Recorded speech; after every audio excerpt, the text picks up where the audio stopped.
John Tembo is a big crook. Crook.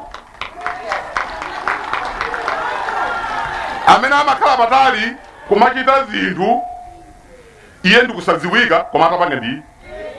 John Tembo is a big crook and is a criminal. The silent killer. Silent killer. Silent manipulator. Amapanga zinthu zosaonekera zinthu zowapanga ndi iye. Kudaba wena eti kumatsatira za Tembo zona. Anakhala ku prison miezi 9 ali parimandi. Mulandu wopa agadama. Mulandu wopa amatenje. Atwaye kusangala. Achiwanga. Kupa kwa cheso tumwankhanza. Ini mukuziwa kuti agadama anali mkristu wa chikatolika. Akwakoma nsomali pa mutu anagwira korona yache. Atembo mkundiphelanji. Mukundiphelanji pa chifukwa chani. Vantu folo nthawi imodzi.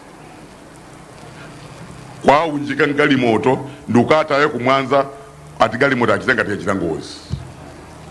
Munthu amene angati president in all seriousness Malawi, munthu amene angati president, but that this country is moving forward. Sikubwerera mbuyo. There is no way and no way ife ya Malawi tingatenge munthu amene mmanja mwache muli magazi kuti akhale president wa dziko la Malawi. Talitapeka bwanji. Tukumvana pano. Timvane pano bwino bwino. Nawonso a John Tembo anali kulilongo. Kwacha! Kwacha lero. Zakale kale. Inu lero angamatuuza lero ku radio kuti voterani kokoliko. Voterani tabala wakuda lero. Kodi ndani amafuna kuti abwerere mbuyo ndani? Ife lero tukupita kutsogolo. Osati kubwerera mbuyo. Tumvana pano. Koma kwina vantu akungolimbira Malawi Congress Party yopanda chito. Chipani cha MCP chinapita ndi mwini wache Kamuzu. Basi.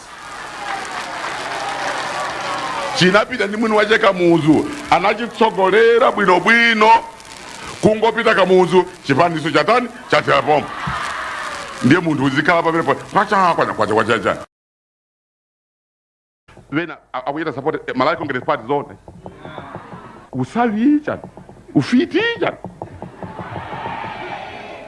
Ndani sakudziwa nkhanza zimene anachita Malawi Congress Party muno nda. Ndani sakudziwa. There is no way ife tingabwerere mbuyo ngakhale pang'ono. Osateka. Ndima nene kawiri tungakhala tatenga dumu kutiponya kutichita nkamwa. Singavotere Malawi Congress Party.